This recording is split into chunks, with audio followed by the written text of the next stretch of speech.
Alrighty, Mr. Blake, what are we doing over here today? Doing a big old water change. A big old water change on the 700 gallon. Fantastic. 50%. Very good. So tell me, what do we do when we do a water change here at Fishmania? So in Fishmania, what we do is we get this big old siphon so we don't have to stick our whole hand in there. Trust me, it's not fun.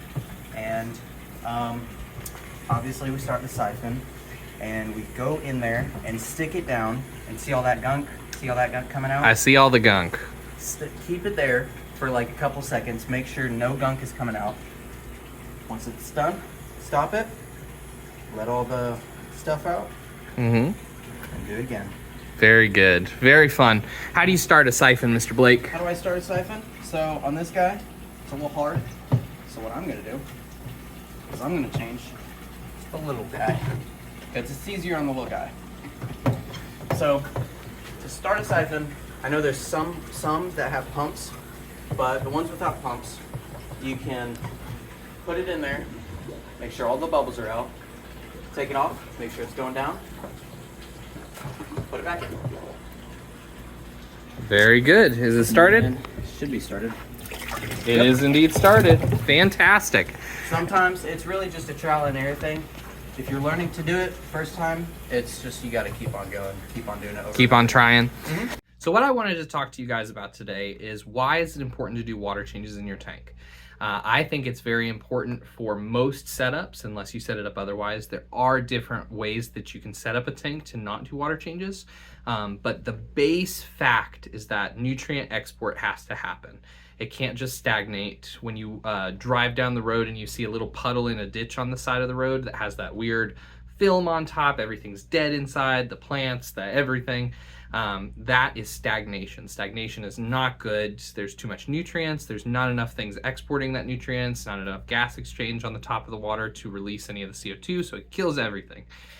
And so what we do in a fish tank is we try to create that nutrient export through a few different ways. You can do water changes, you can have a lot of plants in the tank, you can do a lot of different things to encourage that, well, not encourage, to force that nutrients to leave the tank in some way or another.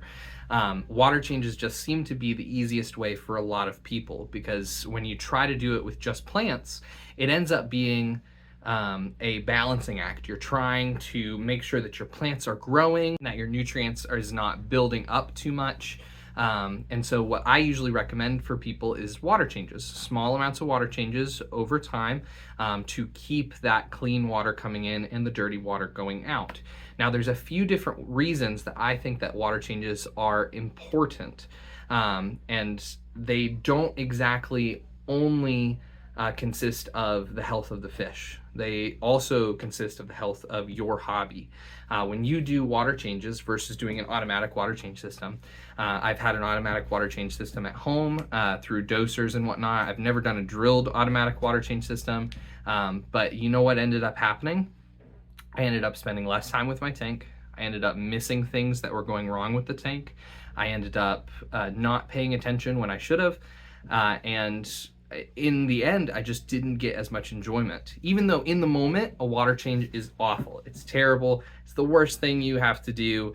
It's like walking the dog, right? You're walking the dog and you're like, oh, I don't really want to walk the dog. But then you get out there and you're like, man, I enjoy going on this walk with my dog. It's fantastic. And with a fish tank, it's just like that. But you don't have to do it as much as walking the dog, which is fantastic.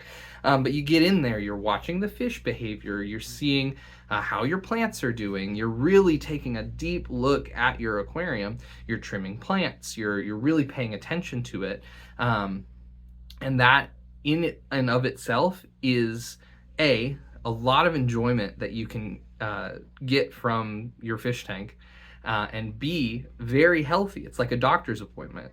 Alrighty, how are my plants doing? How are my fish doing? Is there anything on my fish? Spots? Are they acting weird? Am I missing any fish? What's going on with my tank? Are all my filters working correctly? It is a time to really sit there and analyze your aquarium. And without that, I feel like a lot of people look at it and then walk on by. You know what I mean? They're watching it and they're not really looking for problems, and so a lot of things get missed. The other thing that you miss with a water change is that deep clean. Sometimes you do need to take out a lot of that grossness that is in the tank, constantly releasing that nitrogen. Because if you are just diluting that water, you're diluting the nitrogen that is there instead of getting rid of what is creating that nitrogen, whether it be ammonia, nitrite, nitrate, whatever is causing it. But also it looks nice to have a clean tank. You know what I mean? If you just have something that is diluting your water column and not getting rid of the mulm and whatnot, even though mulm is very healthy, it's not exactly very pretty. So at least for me, and it may be that I'm just trained because I'm in a store setting, I don't appreciate mulm in my tanks. Even though it is very good, like if I have a grow out tank, they all have mulm, you know what I mean? I'm not cleaning all of it because it's very healthy. It has a lot of really good biological benefits from having a tank with a lot of mulm. It's not always the best thing for your aquarium. And so what I would recommend is having a healthy water change schedule, which of course is always going to depend on your fish load, your plant load, everything else that you have in your aquarium. But most importantly, your time, because this is a hobby. This is, in the end, it is your pet. It is your ecosystem that you are taking care of. And so if it is not bringing you enjoyment to do it every week, every 2 weeks, then find something that works for you.